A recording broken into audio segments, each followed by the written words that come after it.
The most powerful man in Chicago had everything: fame, wealth, absolute control, until the night he fell. She was just a maid trying to help. He was dying from an illness, and everyone knew it. His brother, his men, his lawyers, they all turned their backs. But she stayed, and for that, he humiliated her. He called her nobody. He told her she was nothing. He made her feel like she didn't deserve to breathe the same air. But this 23-year-old cleaning woman did something that night that brought the most feared mafia boss in the city to his knees, with something his world had never seen before. The Kreshnik penthouse occupied the entire 47th floor of a glass tower on Lake Shore Drive, a monument to money and menace perched above a city that had long stopped asking where the fortune came from. Chicago spread below like an offering, the dark mirror of Lake Michigan, the amber grids of streetlights, the distant hum of 10 million lives that moved, in one way or another, under the invisible thumb of Sodor Kreshnik.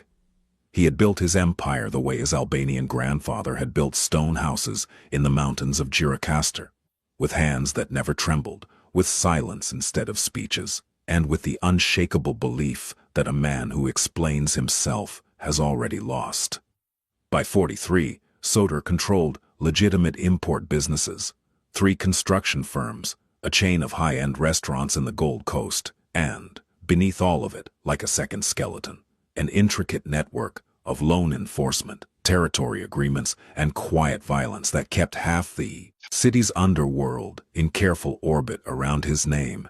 He was not the kind of man you saw in movies. There were no gold chains, no shouting, no performative rage. Sodor Kreshnik was tall, lean, with the kind of face that looked carved from cold marble, high cheekbones, dark eyes set deep beneath a heavy brow, a jaw that seemed permanently clenched. His hair, still black but threaded now with silver at the temples, was always combed back with deliberate precision. He wore charcoal suits, never ties, and spoke in a low voice that forced people to lean in, to listen harder, to feel that whatever he said was a secret being entrusted to them. People feared him not because he was loud, but because he was exact. He remembered everything. He forgave nothing, and when someone crossed him, they didn't disappear in a hail of gunfire. They simply faded. Their businesses withered. Their partners stopped returning calls. Their loans were called in. It was a kind of social suffocation, slower than a bullet and far more terrifying because it left a man alive, but hollowed out. This was the man that February found coughing into a silk handkerchief at 3 in the morning, his breath rattling in his chest like something broken inside a machine. It had started as nothing, a tightness behind his ribs after a meeting at the restaurant, a headache that wouldn't leave. He had ignored it, the way he ignored all weakness, the way his father had taught him to ignore a wound until the fight was over. But this was no wound he could stitch or wrap. This was something cellular, something that had crept in through the invisible architecture of his body and begun dismantling him from the inside. By the 3rd day, Sodor could not stand without the room tilting. His skin burned, his muscles ached as though they had been beaten. He moved through the penthouse like a ghost of himself, gripping walls, gripping countertops, refusing to sit down, because sitting down meant admitting that his legs had failed him. On the 4th day, his temperature reached 103.7. On the 5th day, it climbed to 104.2, and Sodor Kreshnik, the man who had once sat through a 6-hour negotiation with a bullet fragment in his shoulder, collapsed against the bathroom wall and could not get up. He lay there for 11 minutes before anyone found him. It was the maid. Her name was Elidi Morselli, and she had been cleaning the Kreshnik penthouse for 7 months. She was 23, Moroccan-born, raised in Casablanca until she was 14, then brought to the United States by an aunt who had married a Tunisian mechanic in Bridgeport. Elidi had grown up between languages, Darija at home, French at school, English on the streets of Chicago's South Side, and had learned early that being multilingual in America meant being useful in ways that rarely led to respect. She was small, 5'3", with dark, curly hair she kept pinned back under a white headband, wide brown eyes that held a kind of permanent alertness, and hands that were always moving, folding, scrubbing, arranging, fixing. She wore the standard uniform the staffing agency required: black pants, white blouse, flat shoes, no jewelry, no perfume, no personality. That was the point. Domestic workers in homes like this were supposed to be furniture that moved. They were supposed to clean the glass and never look through it. They were supposed to hear conversations and immediately forget them. They were supposed to exist in the periphery of wealthy lives, close enough to serve, but far enough to never matter. Elodie understood this. She had understood it since her first week, when Soder's younger brother, Drayton Kreshnik, 38, sharp-faced, always smiling in a way that never reached his eyes, had walked past her in the hallway and said to the man beside him, in Albanian, assuming she couldn't understand, "At least this one knows how to disappear." She did know how to disappear. She had been disappearing her entire life, but she also noticed things. She noticed that Soder never ate breakfast before 10. She noticed that he drank his coffee black, but added a single cube of sugar when he thought no one was watching, as though sweetness were a private vice. She noticed that the books on his nightstand were not decorative. They were red, dog-eared, underlined. Dostoevsky, Ismail Kadare, Marcus Aurelius. She noticed that he kept a photograph in his top desk drawer, a woman with kind eyes, standing in front of a stone wall covered in grapevines. His mother, she guessed. Dead, she assumed. The frame was old. The glass was scratched but spotless, which meant he held it often. She noticed that despite the enormous penthouse, despite the rotating staff and the armed men who stood in the lobby like statues, Soder Kreshnik lived alone. There was no wife, no partner. No children's laughter echoing off the marble floors. There was just a man, his silence, and the empire that silence had built. And now that man was on the bathroom floor, drenched in sweat, his breath coming in shallow, ragged pulls, his eyes glassy with fever, and the first thing he said when he saw her standing in the doorway was, "Get out." Not a request, an order, even flat on his back, even with his body betraying him in every possible way. Soder Kreshnik could make two words sound like a threat. Elodie froze. Her hand was still on the doorframe. The bucket of cleaning supplies sat at her feet. She could smell the fever on him, that metallic, sour smell that sick bodies produce when they're burning through themselves. "Mr. Kreshnik, you need—" I said, "Get out." His voice cracked on the last word. He turned his face away from her, toward the wall, as though if he couldn't see her, she wasn't there, as though her witnessing this moment was worse than the illness itself. She left. She stood in the hallway for a full minute, her heart hammering, her mind racing through the practical calculations that had governed her entire life. If she called someone, who would come? If she reported this, would she lose her job? If she did nothing, and he died on that bathroom floor, what would happen to her? She went to the kitchen. She boiled water. She soaked a clean towel. She found the thermometer in the first aid kit that someone had stocked and clearly never opened. She poured a glass of water and added a pinch of salt, the way her grandmother in Casablanca had done for fevers. Not medicine, but something, a gesture, a beginning. She went back to the bathroom. He was still on the floor. His eyes were closed. His shirt was soaked through. For a moment, she thought he was unconscious, and something twisted in her chest. Not affection, not yet, but that human thing, that reflex that makes you reach for a person who is falling even if they've never reached for you. "I told you," he began. "I know what you told me," she said, and her voice surprised her. It was steady. It was not asking permission. "And I heard you, but I'm not leaving you on this floor." His eyes opened, dark, furious, and beneath the fury, something she had never seen in them before: fear. "I don't need your charity," he said. "It's not charity," she said. "It's my job to keep this house in order, and you being dead in the bathroom is not orderly." Something shifted in his expression, not softness. Soder Kreshnik did not do softness, but the faintest crack of surprise, as though her words had reached some part of him that his own defenses hadn't managed to wall off. He said nothing. She knelt beside him. She pressed the warm towel to his forehead. She held the glass of water to his lips and waited. He drank, not much, but he drank, and that was the first concession Soder Kreshnik had made to another human being in longer than either of them could remember. The word spread through the organization the way bad news always does, not through official channels, but through whispers, glances, the subtle recalibration of loyalty that happens when a king shows the first sign of mortality. Drayton Kreshnik learned of his brother's condition on the second day. He was at the restaurant on Rush Street, Epoch, the flagship, all dark wood and amber lighting. Sitting across from Genshin Dushku, Soder's longtime attorney and the only man who knew where every body was buried, both literally and metaphorically. "How bad?"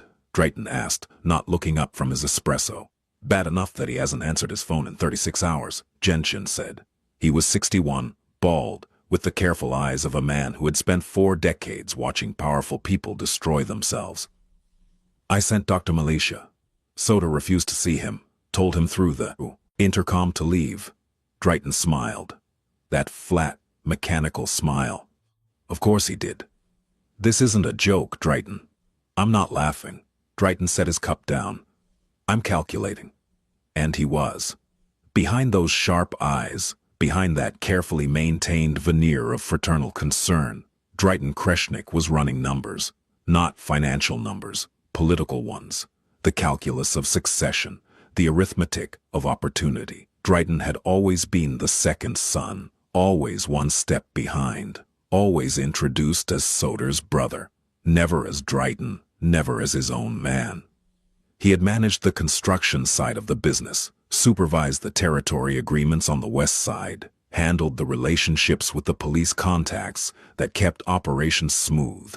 He was competent, effective, and utterly invisible beside his brother's shadow.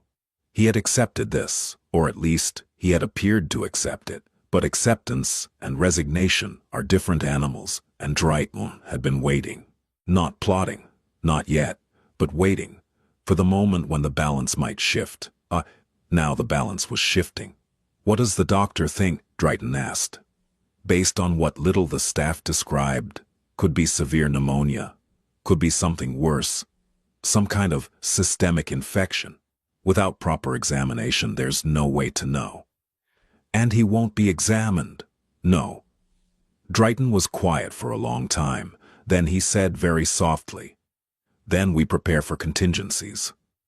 Genshin stared at him. "Your brother is not dead, Drayton." "My brother is a man who won't see a doctor while his body is shutting down." "That's not strength, Genshin. That's a death wish wearing pride as a mask." He stood, straightened his jacket. "Move the Thursday meeting to the restaurant. I'll chair it. Tell the captains it's routine, just logistical while Soder rests." "And if Soder finds out?" "If Soder finds out, it means he's well enough to be angry. And if he's well enough to be angry, then none of this matters." He paused at the door. "But if he's not well enough, then it matters very much." Within 48 hours, Drayton had quietly repositioned himself at the center of the operation. The meetings moved to Epoch. The captains, men who had pledged their loyalty to Soder, began drifting into Drayton's orbit, not out of love, but out of the oldest instinct in any power structure. Follow the man who feeds you tomorrow, not the one who fed you yesterday. Phone calls to the penthouse went unanswered. Deliveries were left at the door by staff who had been told, by whom, no one was quite sure, that Mr. Kreshnik preferred not to be disturbed. The empire was not collapsing. It was being quietly, carefully, methodically rearranged. And on the 47th floor of the glass tower on Lakeshore Drive, Soder Kreshnik lay in his bed, burning with fever, and felt the silence closing in around him like water. Elidi came every day. Not because she was told to. The staffing agency had reduced her schedule to twice a week, citing client preference, which she understood was code for nobody wants to deal with this. Not because she was paid extra. She wasn't. She came because when she closed her eyes at night in her small apartment in Pilsen, she could still see him on that bathroom floor, His face turned to the wall, his body shaking, and something in her refused to let that image go unanswered. She used her key card. She let herself in. She cleaned, she cooked, she checked on him. And every day, he made it harder. On the 6th day, she brought him soup, a simple harira, the way her mother used to make it, thick, with lentils and tomato and cumin. She set it on his nightstand. He looked at it, then at her, and said, "I didn't ask for this." "I know. Take it away." "No." His jaw tightened. Even in illness, even with his skin pale, and his eyes ringed with dark circles, his anger was a physical thing. It filled the room, pressed against the walls, demanded space. "You think this makes you important," he said.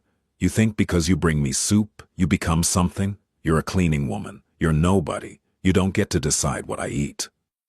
The words hit her like stones. She felt them land, in her chest, in her stomach, in that soft place where she kept the version of herself that still believed kindness was worth the cost.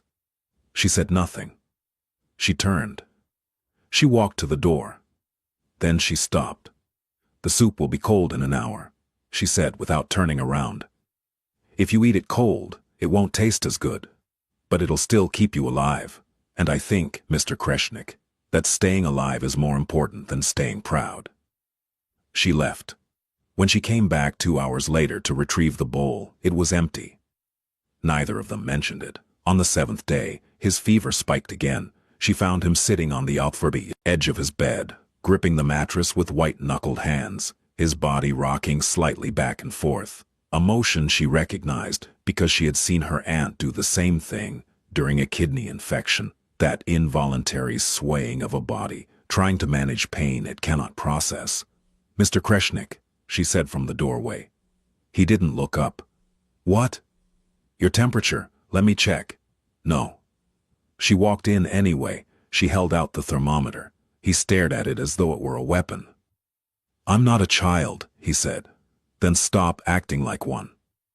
The words escaped before she could catch them. She heard them hang in the air between them, outrageous, insubordinate, the kind of thing that in his world would have consequences.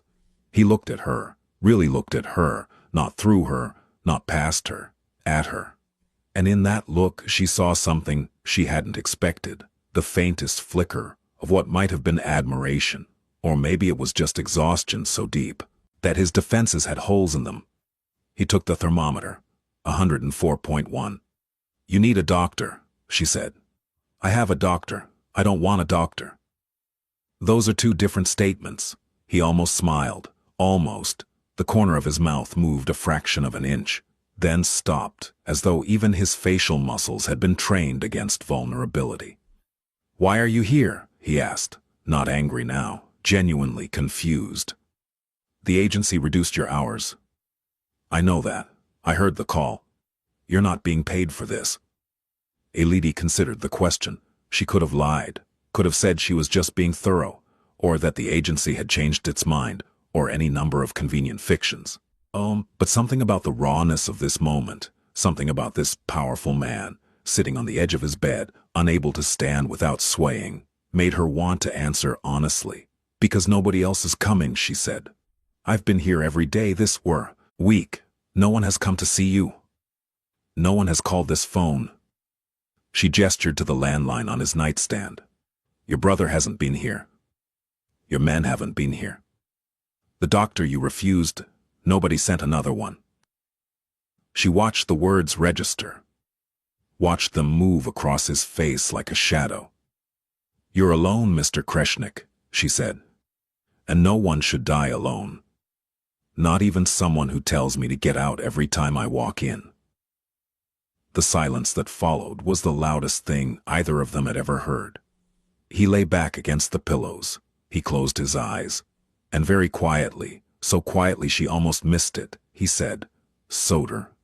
"What?" "My name. It's Soder. If you're going to insist on saving my life, you might as well use my actual name."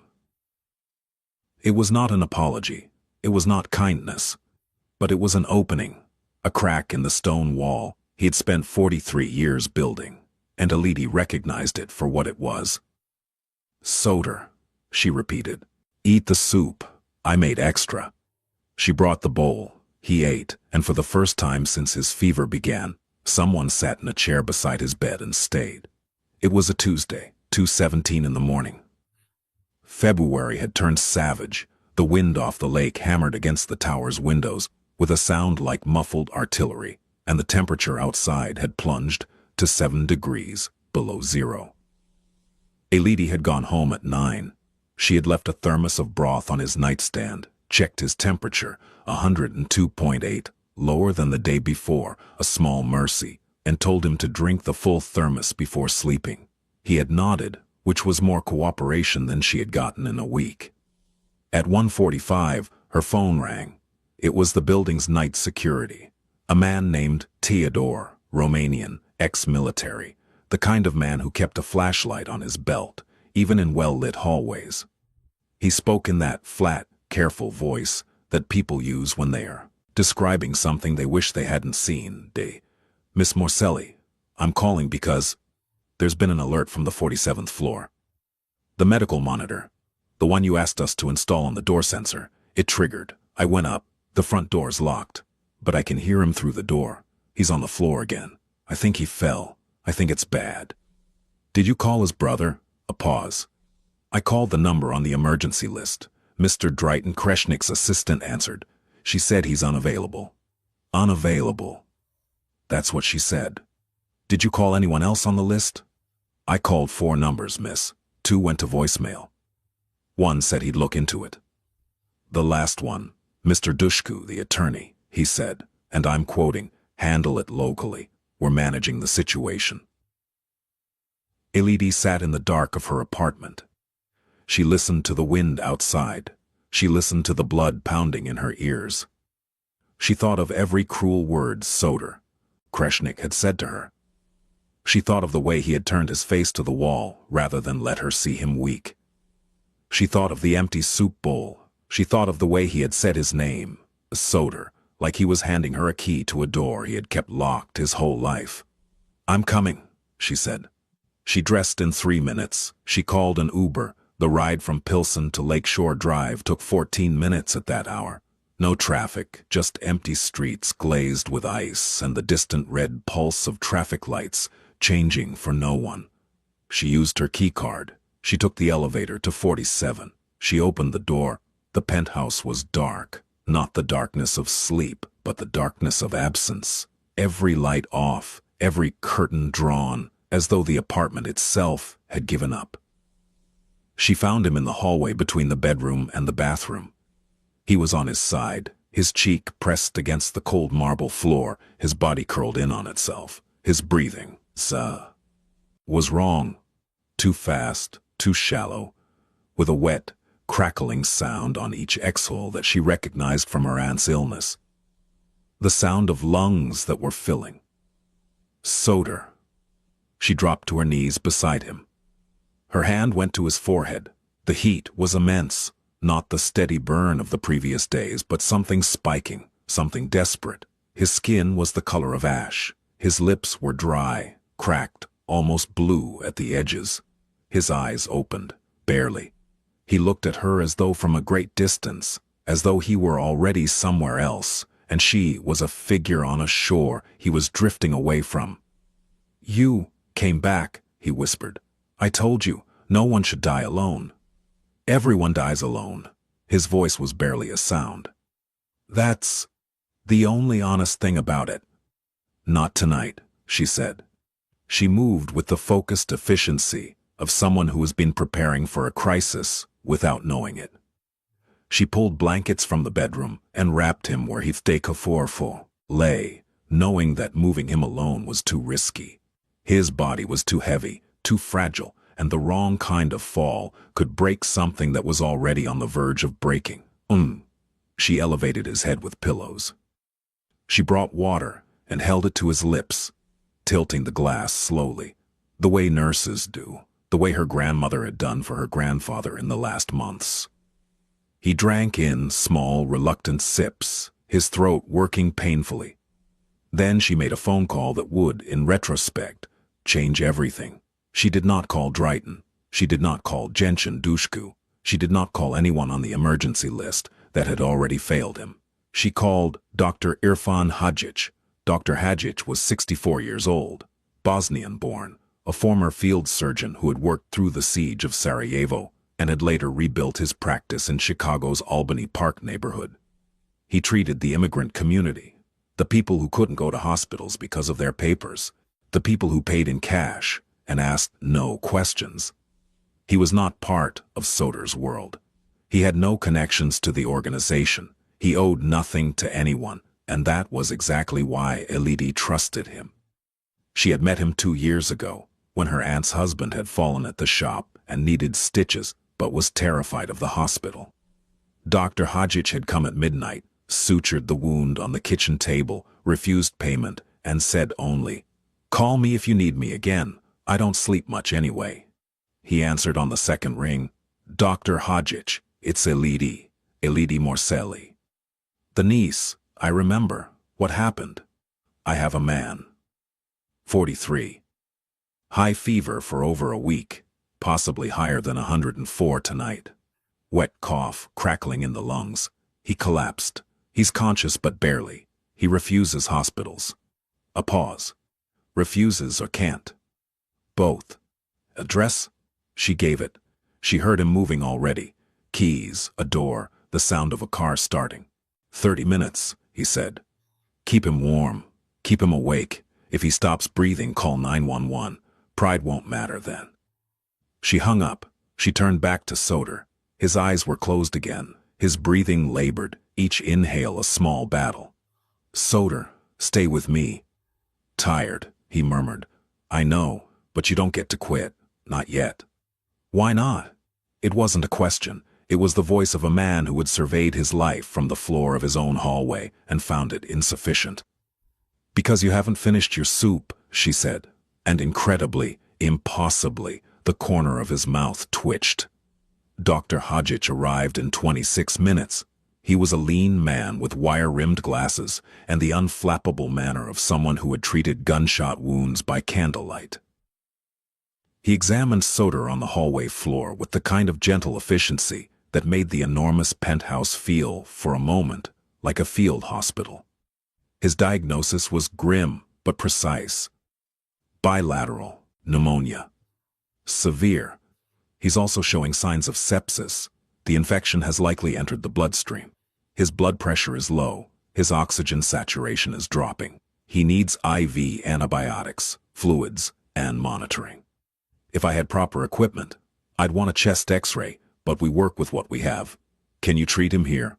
I can stabilize him. I can start IV antibiotics. I can monitor his vitals through the night. But I'll be honest with you, Miss Morselli, if he doesn't respond to treatment in the next 12 to 18 hours, he needs a hospital." No negotiation. Elidi looked at Soder. He was watching her, not the doctor, her, with those dark, fever-bright eyes. Waiting. Trusting her to make the decision because he no longer trusted himself to make it. "Do it," she said.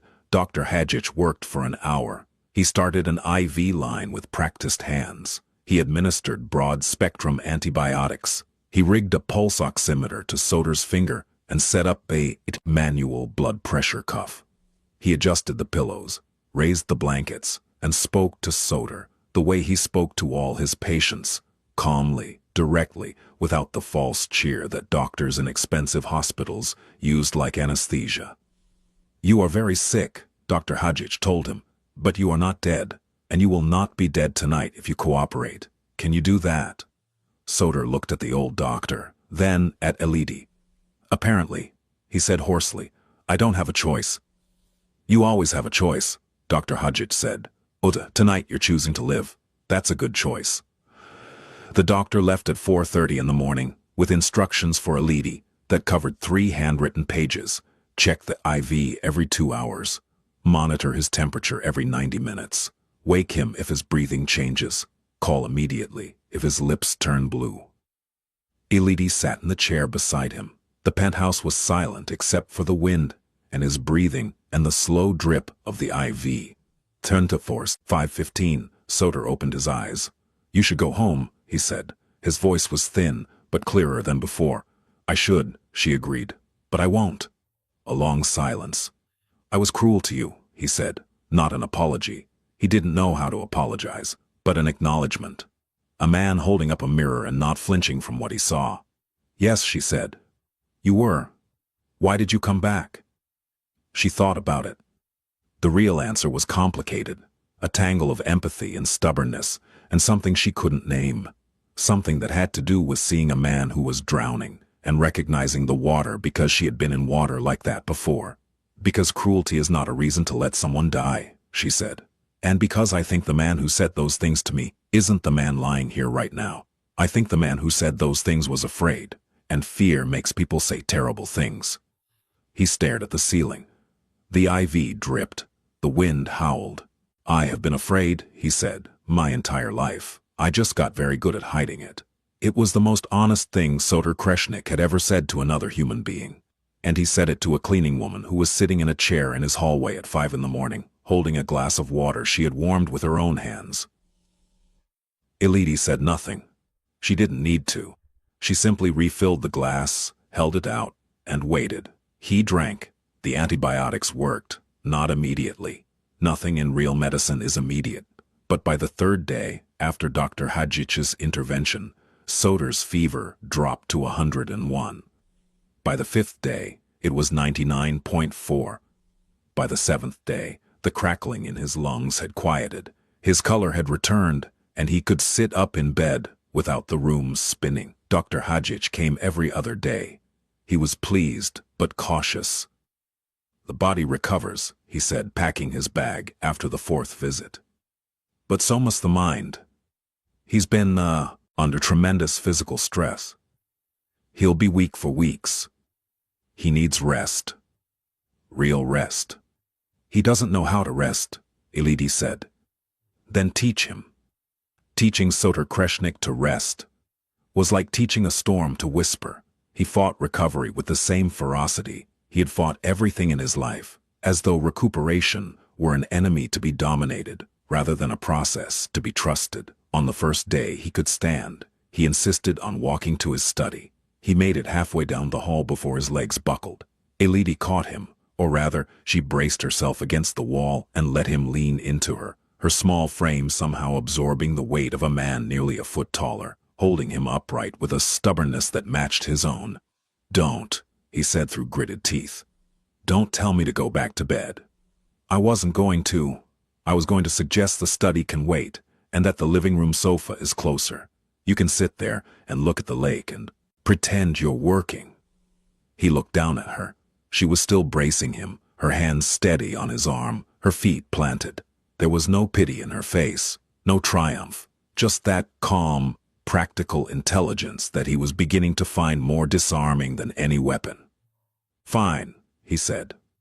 The sofa. She helped him to the living room. She brought his laptop, his phone, a glass of water. She went back to cleaning, because she was still, nominally, the maid, and the penthouse had accumulated a week's worth of dust and neglect. But something had changed in the geometry of their interactions. He no longer dismissed her when she entered a room. He no longer turned his face away.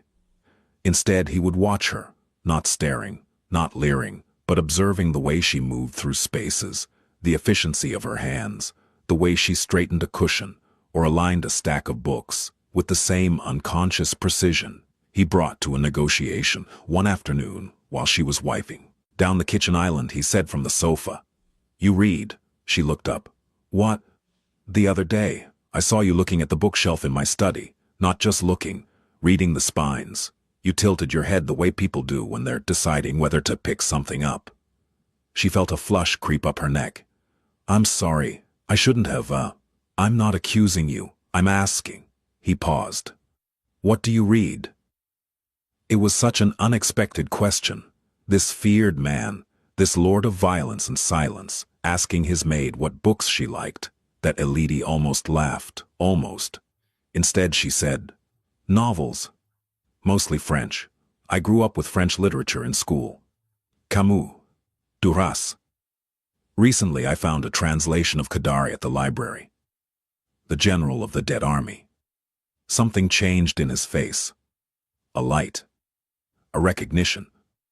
"You've read Kadare?" "Just that one." It was in the international section.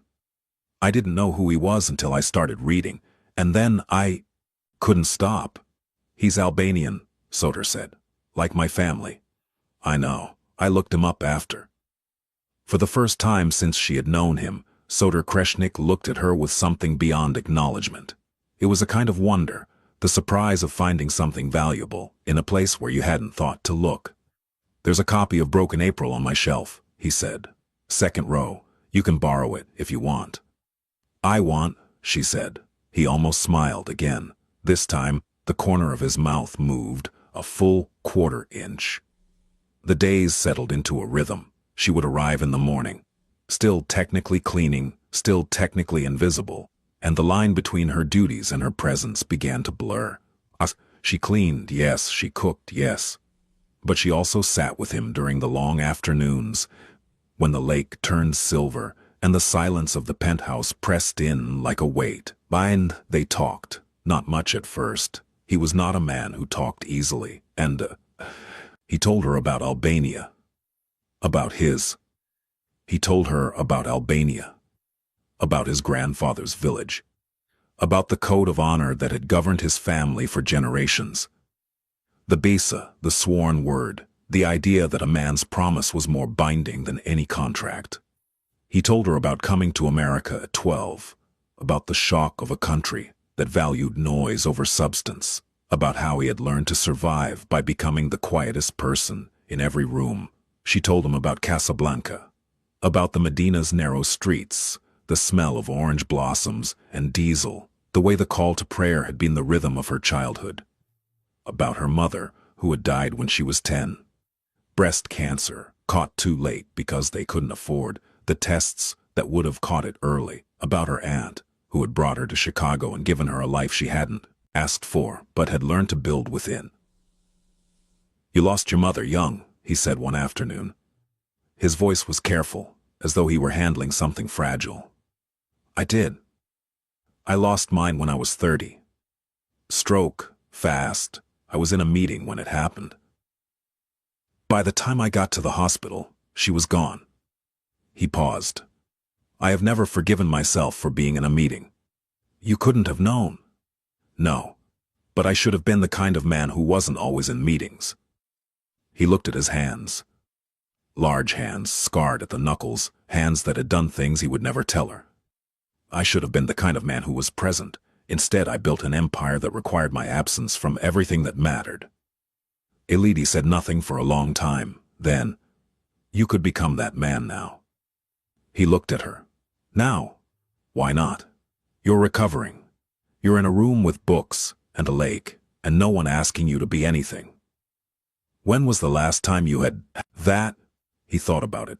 "Never," he said. "I've never had that." "Then have it now." It was such a simple invitation, such a small, human thing, but it landed in Soter Kreshnik, like a stone dropping into a well he hadn't known was there, deep, dark, and unexpectedly full. Drayton came on a Thursday. 2 weeks had passed since the crisis night, and Soter was strong enough to stand, to walk, to speak without the rasp of fever in his throat. He was not yet the man he had been. The illness had carved away 10 pounds from his frame, and there were shadows under his eyes that hadn't been there before, but the core of him, that granite center, had returned, diminished perhaps, but intact. Elidi was in the kitchen when the elevator opened, and Drayton walked in, flanked by 2 men she didn't recognize, not the usual security detail, but new faces, hard faces, men who had been chosen for their loyalty to a different Kreshnik.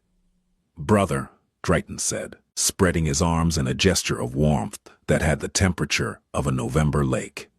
"You look better than I feared." Soter was standing at the living room window, his back to the room. He did not turn around. "How would you know what to fear? You haven't been here. I was told you wanted privacy." "By whom?" A pause. Drayton's smile flickered, then stabilized. "By your people, your staff. They said you were resting, that you preferred—" "My people." Soter turned now, slowly, and Elidi saw Drayton's expression shift, a micro-adjustment, the kind only a trained observer would catch. But fear. Triton was afraid, not of the illness, not of the weakness, of the fact that his brother was still standing. My people didn't call back when the building security reported I was unconscious on the floor. My people moved the business meetings to your restaurant.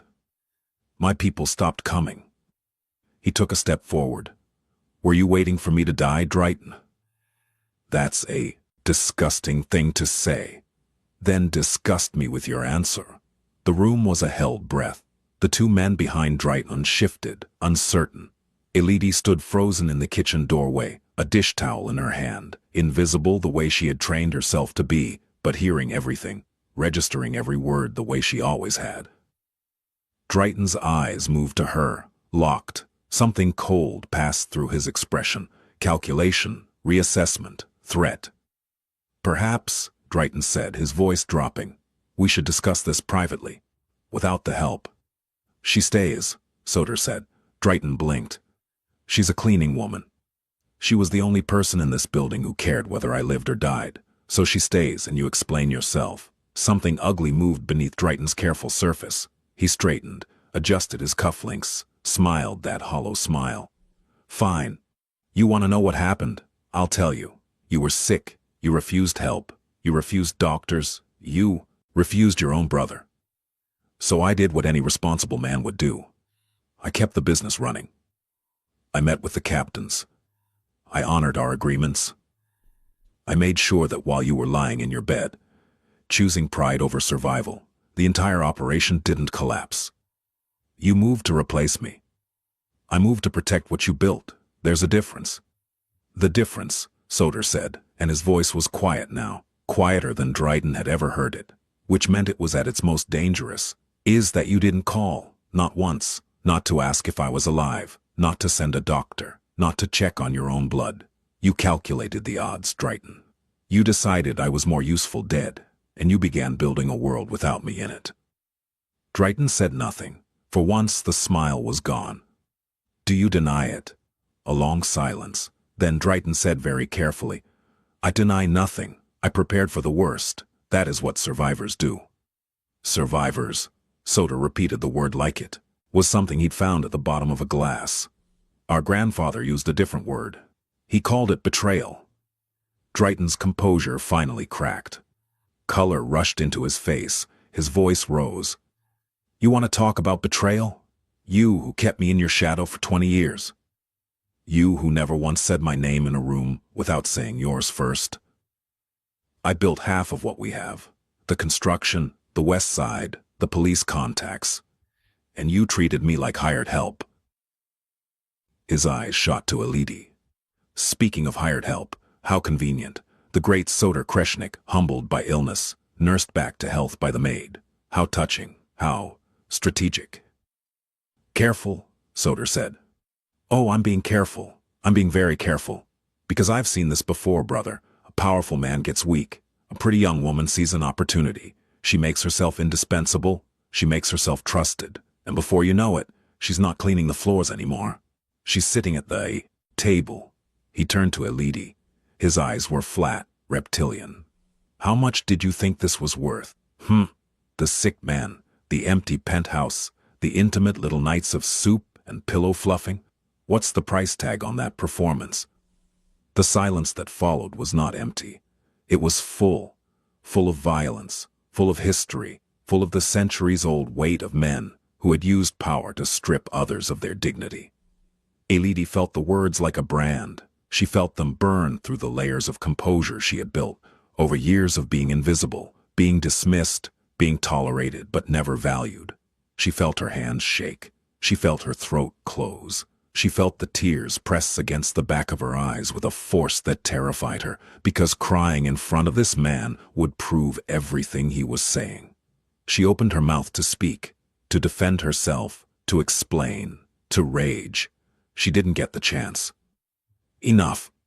Soder's voice filled the room like thunder, fills a valley, not loud, but total, occupying every corner, leaving no space for anything else. He moved toward his brother with a slowness that was more frightening than speed, because it was controlled, deliberate, and final. You will not speak to her. You will not look at her. You will not say her name. She came to this apartment every day while I was dying. She brought a doctor when no one else would.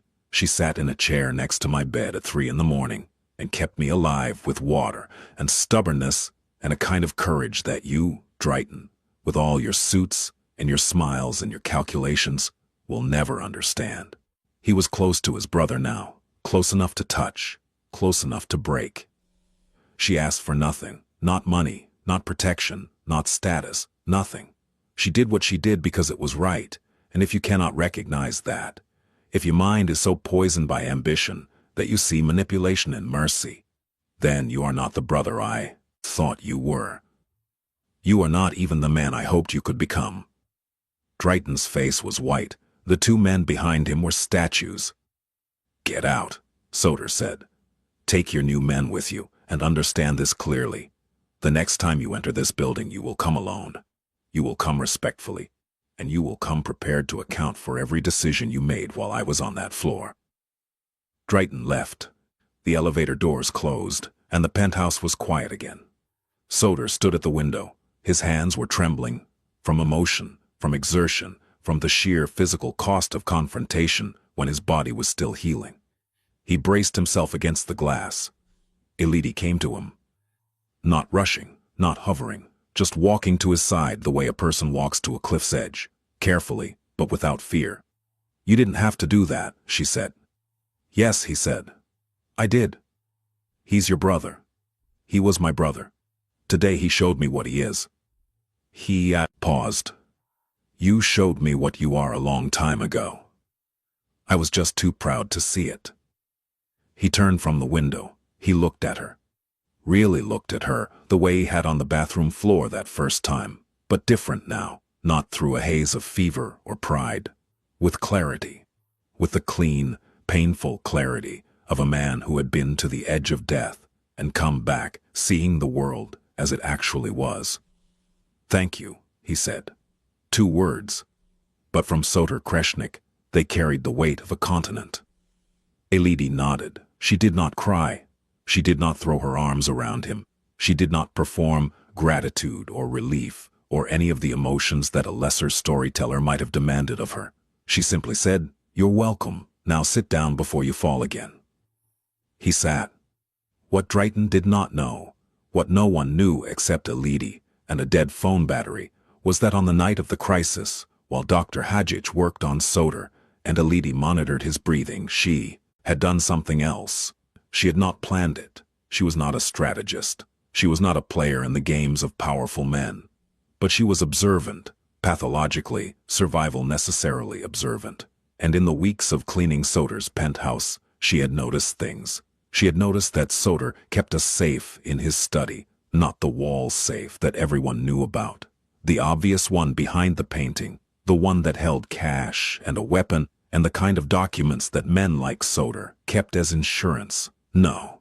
She had noticed a second safe, a floor safe, hidden beneath a section of hardwood that was slightly different in color from the surrounding planks, positioned under the desk in a way that you would only see it if you were on your hands and knees cleaning the baseboards. Which she was, every Tuesday. She didn't know the combination. She didn't know what was inside. But she had noticed something else. On the night Soder collapsed, his desk was in disarray.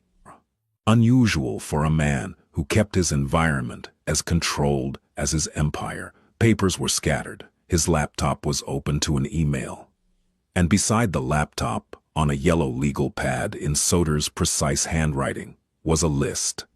Transfer of authority documents.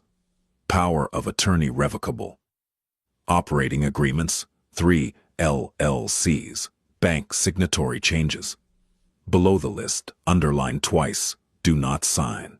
DK cannot have access. DK, Drayton Kreshnik. Elodie understood. She understood with the quick, sharp comprehension of someone who had grown up watching power dynamics in small spaces, in crowded apartments, in neighborhoods where a landlord's signature could evict a family, where paperwork was a weapon as lethal as any gun. Soder had been preparing to protect himself. He had been gathering the documents that Drayton would need to formally take control of the legitimate businesses, the ones that laundered the money, that provided the legal infrastructure for everything beneath, and, he had been keeping those documents out of Drayton's reach, but now Soder was unconscious, and those documents were on his desk, unsecured, in an apartment that Drayton had a key card to enter. Elodie had 30 seconds of decision-making. The doctor was stabilizing Soder. The IV was in. The building was quiet, and somewhere in the city, Drayton Kreshnik was doing the math of succession. She gathered the papers. She photographed them with her phone. Every page, every signature line, every clause. Then she put the originals back on the desk, exactly as they had been, and returned to Soder's side. The photographs sat on her phone for 2 weeks, silent, waiting, when Soder was well enough to return to his study. The day after Drayton's visit, in fact, he went to his desk and froze. Elodie was in the kitchen. She heard the silence change. There are different kinds of silence in a home. The silence of absence, the silence of concentration, the silence of sleep.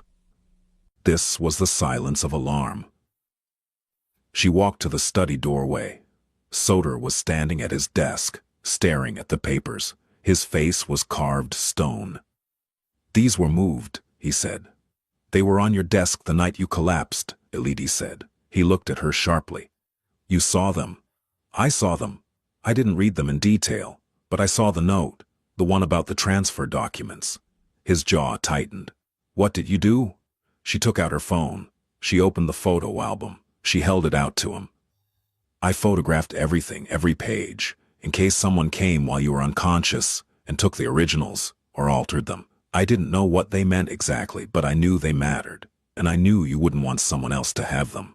He scrolled through the photographs, slowly. His expression moved through a sequence she could track. Surprise, suspicion, verification, understanding, and then, finally, unmistakably, something that looked, like gratitude so deep it bordered on grief.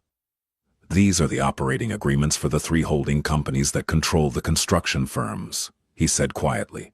"If Drayton had gotten his hands on these and had them signed by a notary while I was incapacitated, he could have legally restructured the ownership.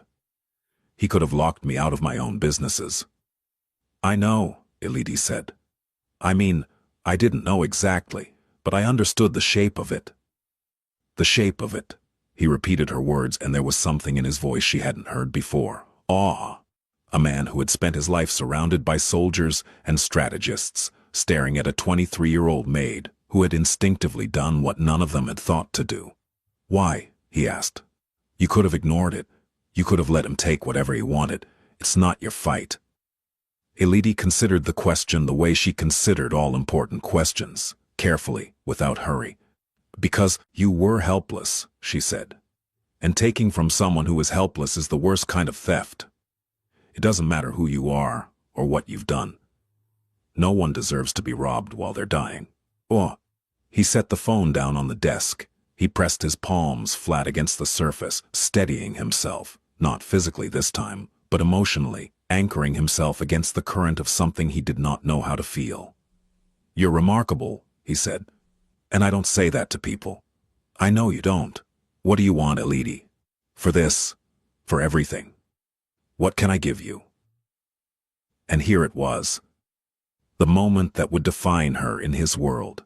The question that every person in Soder Kreshnik's orbit eventually faced. "What is your price?" "Nothing," she said. He stared at her. "Nothing. Nothing. I didn't do it for payment. I didn't do it for position. I didn't do it so that you would owe me." She held his gaze with a steadiness that startled them both. "I did it because it was the right thing to do, and if you try to pay me for doing the right thing, you'll cheapen it, and you'll cheapen me." The silence that followed was vast, oceanic, the kind of silence that falls after a truth so clean and so complete that there is nothing left to add to it. Soder Kreshnik, who had bought loyalty, who had purchased compliance, who had traded in debts and obligations his entire life, stood in his study and faced a woman who could not be bought. Not because she was naive, not because she didn't understand the value of what she had done, but because she had decided, deliberately, consciously, firmly, that her integrity was worth more than anything he could offer. He didn't know what to do with that. He had no framework for it. It was like being handed a color he had never seen before and being asked to describe it. "All right," he said very quietly. "Nothing it is." But his eyes, when he looked at her, said everything that his or words could not. The reckoning came 3 weeks later. Soder had recovered enough to reassert himself, not fully, not with the effortless physical dominance of before, but with something that might have been more formidable, the cold, deliberate precision of a man who had seen the truth of every relationship in his life and was now operating without illusions. He called a meeting. Not at Epic, at the penthouse. His territory. His altitude. The men came, the captains, the attorneys, the financial managers, the men who move the money and the men who move the bodies. Drayton came too, though he had to be summoned twice, which told Soder everything he needed to know about the state of his brother's conscience. Elodie was not invited to the meeting. She was, in fact, asked to take the day off. She refused. "I'll be in the kitchen," she told Soder that morning. "I have cleaning to do." He looked at her. He understood what she was doing. She was, choosing to be present. Not as a participant, but as a witness. She was refusing to be erased from the story simply because powerful men were about to have a powerful conversation. "The kitchen," he said. "Fine." The meeting lasted 4 hours. From the kitchen, through the careful acoustics of the penthouse, Elodie heard fragments. She heard Soder's voice, low, controlled, devastating. She heard him lay out the timeline, the unanswered calls, the redirected meetings, the subtle repositioning of loyalties. She heard him present evidence, not accusations, not emotions, but documents, bank transfers, meeting minutes, phone records, the cold architecture of his brother's ambition, reconstructed with forensic precision. She heard Drayton's defense, heard it rise in pitch, in desperation, in the ugly cadence of a man whose carefully constructed narrative was being dismantled in front of the only audience that mattered. She heard the captain's silence, the most telling sound of all, the silence of men who were choosing sides by not speaking. She did not hear the outcome. She did not need to. When the men filed out of the penthouse 4 hours later, some pale, some shaken, all carrying the look of men who had witnessed a power restructure and were recalculating their own positions, Drayton was not among them. He had left an hour earlier, alone. Soder found Elodie in the kitchen, cleaning the same countertop she had been cleaning for 30 minutes. "It's done," he said. "Iffy, what's done?" "Drayton has been removed from all operational roles. He retains his personal assets. I'm not going to impoverish my own brother, but he has no authority, no access, and no seat at any table in this organization." He paused. "He'll keep the apartment in Lincoln Park. He'll keep his cars. He'll keep his dignity, or whatever's left of it. But he is finished." "Is that enough?" she asked, not challenging, genuinely asking. "It's more than he deserves, and less than he fears." He leaned against the kitchen island. "I also made changes to the operating agreements. New signatory requirements. New succession protocols. If anything happens to me, control doesn't default to family. It defaults to a trust administered by Gentian and 2 independent attorneys. Smart? No. Overdue." He was quiet for a moment. Then, "I told them about the photographs." Elodie's hands stopped moving. "You told them?" "Not everything. Not who took them. Just that the documents were secured during my illness by someone I trust. That the evidence of any attempt to alter them would be prosecutable." "You didn't use my name." "No. You told me once that you didn't want to be part of this world." "I'm respecting that." She resumed cleaning. He watched her. "But they'll figure it out," she said. "They're not stupid." "No, they're not. But by the time they do, it won't matter. Because anyone who touches, you will answer to me. And everyone in that room today understands exactly what that means." It was not a romantic declaration. It was not a promise of love or devotion. It was something more fundamental, a rewriting of the rules. In Soder Kreshnik's world, Protection was currency. It was the highest form of respect. And he had just extended it, publicly and irrevocably, to a woman who cleaned his floors. "I don't need protection," Elodie said. "I know, you've proven that, but you have it anyway. Consider it the one thing I'm giving you that you can't refuse." She looked at him. He looked at her. The kitchen smelled of lemon cleaner and the faint trace of his cologne, something dark, something woodsy, something that had become as familiar to her as the sound of her own breathing. "Okay," she said, "but I'm still going to clean your bathroom, and you're still going to leave wet towels on the floor, and I'm still going to be annoyed about it." The sound that came from Soter Kreshnik's throat was something no one in his organization had ever heard. He laughed. It was brief, startled, almost involuntary. The laugh of a man rediscovering a reflex he had forgotten he possessed. But it was real, and Elodie, standing in his kitchen with a sponge in her hand, felt something shift inside her own chest. A warmth, a loosening, the sensation of a door opening in a room she had kept locked for reasons she was only now beginning to question. Spring came to Chicago the way it always does, grudgingly, with false starts and sudden retreats. The lake still iron-gray, but the air carrying the faint promise of warmth. By April, Soter was fully recovered. His body had returned to itself. The leanness, the controlled physicality, the way he occupied space as though it owed him something, but the illness had left marks that were not physical. He moved differently now, not slower, more aware. He paused before entering rooms. He looked at people when they spoke, instead of past them. He asked questions that had no strategic value.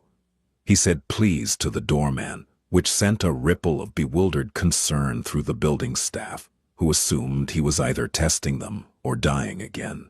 He was neither. He was changing, slowly, imperfectly, with the awkwardness of a man learning a language he should have learned as a child, but changing. And the catalyst was obvious to everyone who saw them together. Elodie still came to the penthouse. Still cleaned, still cooked, but now she also stayed for dinner sometimes, sitting across from him at the long dining table that had never held more than one plate. They talked about books, about cities, about the strange alchemy of immigration, in how leaving one country doesn't mean arriving in another, how you can live in America for a decade and still dream in Arabic. She told him about her plans. She was saving money, slowly, methodically, with the patience of someone who understood that small amounts compound into freedom. She wanted to go back to school, study public health. She had seen too many people in her community, immigrants, undocumented, uninsured, suffer from conditions that were treatable, preventable, survivable, if only someone had intervened sooner. "Like what you did for me," he said one evening, the words coming out before he could stop them. She looked at him. That was different. Was it? She thought about it. "No," she admitted. "I suppose it wasn't." It was that evening that he made his offer. He did it carefully, because he had learned, from her, from the illness, from the long nights of silence and self-examination, that how you offer something matters as much as what you offer. "I want to fund your education," he said. "Full tuition. Whatever program you choose, no conditions, no strings. A scholarship, if you want to call it that. Administered through a foundation, not through me personally. You'd never have to see me or speak to me again if that's what you wanted." Elodie set down her fork. "That's a lot of money. It's money I have and you need. The math is simple." "The math isn't simple, Soter. Not between us." He knew what she meant. The imbalance, the power differential, the fact that accepting money from a man like him, regardless of intention, would transform their relationship from whatever fragile, honest thing it was into something transactional. "I know what you're thinking," he said, "and I understand it, but I need you to understand something too. What you did for me, not just the nursing, not just the documents, what you did was show me that a person could act out of goodness. Not strategy, not self-interest. Goodness. I didn't know that was real. I thought it was something people performed to get what they wanted." You showed me I was wrong. He leaned forward, and she saw in his eyes the same intensity she had seen the first day on the bathroom floor, but different. Not the intensity of a cornered animal. The intensity of a man trying to be better than he was. Letting me fund your education would not be accepting charity. It would be allowing me to do something good. Something that isn't strategic. Something that isn't about power. You would be giving me the chance to act the way you act, because it's right. The silence hummed between them. No, she said. He blinked. No. No. Not because I don't appreciate it, and not because I don't believe you mean it, but because I need to do this myself. I need to know that what I build is mine. Built by me. With my hands, and my money, and my time. The way I've built everything in my life. She met his eyes. You understand that. You built everything in your life the same way. He sat back. He looked at her as though she had just defeated him in a game he hadn't known they were playing. You're refusing a fortune, he said. Not angry, awed. I'm refusing dependence. There's a difference. And there it was. The thing that shocked them all. Not a dramatic revelation, not a courtroom scene or a boardroom confrontation. Just a 23-year-old woman sitting across from one of the most powerful men in Chicago, looking him in the eye and saying no. Not out of spite or pride, but out of the unshakable belief that her dignity was not for sale at any price. Drayton had said she was an opportunist. The captains had whispered that she was positioning herself. The world, his world, operated on the assumption that everyone had a price, that every act of kindness was a down payment on a future favor. Elodie Morcelli had no price, and in refusing to name one, she became the most powerful person in the room. Soder looked at her for a long time. Then he nodded. All right, he said. Then let me ask you something else, something with no money attached. Ask. Stay for dinner tomorrow. I'm here for dinner now. I mean, not as the maid, not as the woman who cleans my house, as someone I want to sit across from, as someone I want to talk to. He paused, and for the first time in their entire acquaintance, Soder Kreshnik looked uncertain. As someone I'm asking, not telling, asking. The distance between them, the marble countertop, the crystal glasses, the vast difference of their worlds, seemed to collapse into something small and intimate, like a letter folded and passed under a door. Yes, she said. Tomorrow. Tomorrow. And neither of them mentioned that when she left that night, his hand had brushed hers at the door, and both of them had felt it. That current, that terrifying charge, and neither of them had pulled away. The changes came gradually, the way all true transformations do, not in a single dramatic gesture, but in 1,000 small decisions, each one building on the last, each one a brick in a structure that was being built without blueprints. Soder restructured the businesses, not overnight. He was too strategic for that. But steadily, methodically, with the same precision he had once applied to darker operations. The construction firms became fully legitimate, their contracts audited and transparent. The restaurants expanded into neighborhoods that needed investment, not extraction. The loan enforcement operations were wound down, replaced by a community lending fund. Genshin Dushku nearly had a stroke when he saw the proposal that offered low-interest loans to small business owners in immigrant communities. You've lost your mind, Genshin said. I've found it, Soder replied, for the first time. The captains grumbled. Some left, attracted to organizations that still operated the old way. Soder let them go without retaliation, which was itself a revolution. In his world, departure was usually handled with far more permanent methods. Others stayed. They stayed because they sensed, in Soder's transformation, something they had been hungering for without knowing it. The possibility that a man could be powerful without being predatory. That strength could mean building rather than breaking. That the code of the Besa, the sworn word, the sacred promise, could apply not just to business agreements, but to a way of living.